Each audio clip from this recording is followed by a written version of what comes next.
E aí, pessoal, já pararam para pensar como a gente organiza o mapa do nosso planeta? São quase 200 países, cada um com sua história, sua cultura, sua economia, é muita coisa. Para entender tudo isso melhor, existem diferentes formas de agrupar as nações.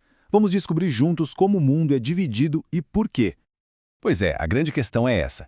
Imagina só ter que estudar cada um dos mais de 195 países, um por um. Seria uma loucura, né? A regionalização funciona como se fossem gavetas no armário gigante. A gente guarda os países com características parecidas na mesma gaveta para facilitar o estudo. Mas que critérios são usados para criar essas gavetas? Para começar, bora fazer uma pequena viagem no tempo. Durante um período conhecido como Guerra Fria, o mundo estava dividido por uma rivalidade política e ideológica gigante entre duas superpotências, os Estados Unidos e a antiga União Soviética. E foi essa competição que deu origem à primeira grande forma de regionalização que a gente vai ver. De um lado, a gente tinha o bloco capitalista. Ele era liderado pelos Estados Unidos e defendia a economia de mercado, a propriedade privada, essas coisas. Do outro lado, o bloco socialista, comandado pela União Soviética, que seguia as ideias de uma economia toda controlada pelo Estado. Eram dois sistemas com visões de mundo completamente diferentes, disputando influência no planeta todo. E como é que organizaram isso? Foi assim, ó. O primeiro mundo era o grupo dos países capitalistas mais ricos e industrializados. O segundo mundo era dos países socialistas. E o terceiro mundo? Bem, aí entravam as nações que não se alinhavam totalmente nem com um lado nem com o outro. Muitas delas, inclusive, estavam buscando seu próprio caminho depois de séculos sendo colônias. Acontece que com a queda do Muro de Berlim e o fim da União Soviética, essa divisão que era baseada em ideologia política simplesmente perdeu sentido. O segundo mundo praticamente deixou de existir. O Mapa Mundi precisava de uma nova organização, uma que fizesse mais sentido com a nova realidade global. E foi aí que a gente entrou numa nova fase. A principal forma de dividir o mundo passou a ser a econômica.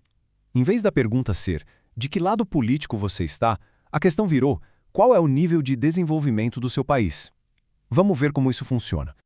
Essa tabela aqui mostra bem as diferenças. De um lado, os países desenvolvidos, que se destacam pela alta tecnologia, uma indústria forte e, claro, isso resulta numa melhor qualidade de vida e renda para a população. Já os países subdesenvolvidos geralmente têm uma economia mais focada em vender matérias-primas, com menos tecnologia e, por consequência, maiores desafios sociais. Essa lógica econômica toda nos leva à forma de regionalização mais usada hoje em dia, a divisão Norte-Sul. Mas um aviso importante, não se deixe enganar pelo nome. Essa não é uma linha retinha que corta o planeta ao meio, tipo a linha do Equador, não. A ideia por trás dessa linha imaginária é agrupar, de um lado, os países considerados ricos e desenvolvidos, que a gente chama de Norte, e do outro, os países em desenvolvimento ou mais pobres, o Sul. É, na verdade, uma divisão socioeconômica e não geográfica. E aqui está o exemplo perfeito para entender isso. A Austrália e Nova Zelândia ficam lá embaixo no mapa, no hemisfério sul geográfico, mas, por causa do alto desenvolvimento econômico e social que elas têm, entram no grupo do Norte rico. Isso mostra que a linha é toda irregular mesmo. Ela vai se adaptando à realidade de cada país. E para deixar tudo ainda mais interessante, surgem os chamados países emergentes. Nações como a China, a Índia e o próprio Brasil estão crescendo num ritmo tão acelerado que já não se encaixam perfeitamente na caixinha do Sul. Eles ainda têm seus desafios sociais, claro, mas a influência deles no comércio e na política mundial é cada vez maior. Isso só prova que o mapa do poder e da riqueza no mundo está sempre mudando. Ufa, quanta informação, né? Mas e aí, que tal a gente testar o que foi aprendido com um quiz rapidinho? Para cada pergunta, vai ter 5 segundos para pensar na resposta. Preparados? Vamos lá! Primeira pergunta. Como o mundo era dividido na época da Guerra Fria? As opções são: A. Países do Norte e países do Sul. B. Países ricos e pobres. C. Países desenvolvidos e subdesenvolvidos. Ou D. Países capitalistas e socialistas. Tempo na tela. E a resposta certa é a D. Durante a Guerra Fria, a grande divisão era ideológica mesmo, colocando o sistema capitalista contra o socialista. As outras formas de dividir o mapa só ganharam força depois desse período. Bora para a segunda? Qual é uma característica principal dos países desenvolvidos? Seria A. Baixo desenvolvimento econômico. B. Agricultura de subsistência. C. Alta tecnologia e industrialização. Ou D. Pouca tecnologia e baixa renda. Valendo! Acertou quem marcou a C. A alta tecnologia e a industrialização são os grandes motores da economia dos países desenvolvidos. É isso que gera mais riqueza e permite mais investimentos em áreas como saúde e educação, resultando em melhor qualidade de vida. Pergunta número 3 na área. A divisão que a gente mais usa hoje entre países ricos e pobres é mais conhecida como... As opções são A. Primeiro mundo e terceiro mundo. B. Países do norte e países do sul. C. Países industrializados e agrícolas. Ou D. Velho mundo e novo mundo. A resposta certa é a B. Divisão Norte-Sul. Esse é o termo que usamos hoje para separar socioeconomicamente os países.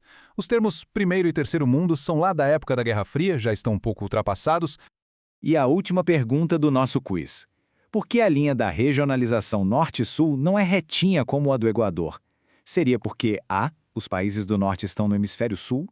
B. A linha busca separar países ricos e pobres. C. Os países do sul têm melhor desenvolvimento. Ou D. A linha do Equador divide o clima. Exato! A resposta correta é a B. Como o objetivo da linha é separar os ricos dos pobres com base em critérios socioeconômicos e não geográficos, ela precisa dar umas voltas no mapa para poder incluir países como a Austrália no grupo dos ricos, mesmo ela estando no sul geográfico. Mandaram bem demais no quiz. Agora, para fechar, vamos para a parte final, onde a conversa pode continuar aí nos comentários. Olha, a gente usou a China como um grande exemplo de país emergente que está crescendo muito rápido. Mas e aí? Que outro país vem à mente que também se encaixa nessa categoria? E o mais importante, por quê? Deixem as opiniões nos comentários, vai ser bem legal ver o que todo mundo pensa.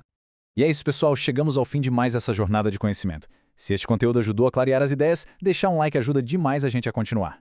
Não se esqueça de seguir o canal Quizards para não perder os próximos temas e, claro, ative as notificações. Se ficou qualquer dúvida, é só mandar nos comentários. Muito obrigado pela companhia e até a próxima!